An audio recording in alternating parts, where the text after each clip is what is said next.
আসসালামু আলাইকুম। আমি আজকে আপনাদেরকে আবারও সিএস খতিয়ানের আদ্যপান্ত দেখাচ্ছি। এই যে দেখতে পাচ্ছেন, এটা একটা কুমিল্লা জেলার সিএস খতিয়ান। কুমিল্লা জেলার সিএস খতিয়ানে সাধারণত আহ, কুমিল্লা জেলার নাম থাকবে না, এখানে জেলা ত্রিপুরা লেখা থাকবে। জেলা ত্রিপুরা যে খতিয়ানে লেখা, এটা হচ্ছে সিএস খতিয়ান সাধারণত ধরে নেওয়া হয়। এই যে দেখতে পাচ্ছেন, সিএস খতিয়ানে আপনার থানার নাম উল্লেখ থাকবে, তারপরে সিএস খতিয়ান ওপরে লেখা থাকবে, আর খতিয়ান যে নাম্বারটা এটা নিচে লেখা থাকবে। এই যে খতিয়ান নাম্বার 115 নাম্বার। আর এই যে দেখেন, সিএস খতিয়ানে যে রাজার আপনার এই জমিটার মালিক ছিল, এই যে এখানে লেখা আছে, এই যে গোবিন্দ রানী চৌধুরানী এই জমিটার মালিক ছিল। এখান থেকে কারা দখলে ছিল, এই যে অত্রসত্ত্বের বিস্তারিত দখল, এই যে কলমউদ্দিন আর জমরউদ্দিন। মূলত ধরে নেওয়া হবে যে তারাই এই খতিয়ানের মূল মালিক, যেহেতু তারা এই রাজার কাছ থেকে এরা নিয়েছে।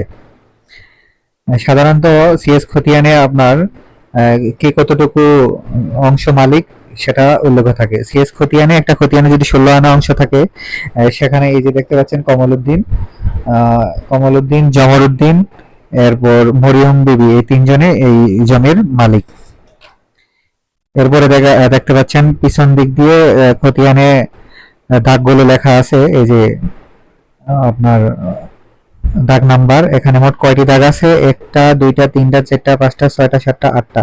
এই আটটা দাগে মোট কতটুকু জায়গা আছে? এই যে দেখতে পাচ্ছেন 257 শতক জমি আছে। এই 257 শতক জমির মূল মালিক হচ্ছে এই যে কলমউদ্দিন, জমরউদ্দিন আর মরিয়ম বিবি। মরিয়ম বিবি হচ্ছে কমলউদ্দিন আর জমরউদ্দিনের মা। এই যে দেখতে পাচ্ছেন, কলমউদ্দিন আর জমরউদ্দিনের পিতার নাম হচ্ছে আইনউদ্দিন, আর মরিয়ম বিবির স্বামীর নাম জং, মানে হচ্ছে স্বামী। মরিয়ম বিবির স্বামীর নাম মৃত আইনউদ্দিন।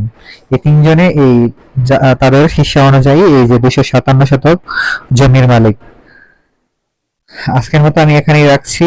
সিএস খতিয়ানের এটা হচ্ছে একটা সহিমুহরি নকল। এই যে দেখেন, সহিমুহরি নকলে সাধারণত জেলা প্রশাসক কার্যালয়ের জেলা রেকর্ড রুমের বিভিন্ন সিল ও স্বাক্ষর থাকে। আজকের মতো বিদায় নিচ্ছি। আল্লাহ হাফেজ। কারো কোনো প্রশ্ন থাকলে সিএস খতিয়ান নিয়ে আমাদের ভিডিও কমেন্টে জানাবেন।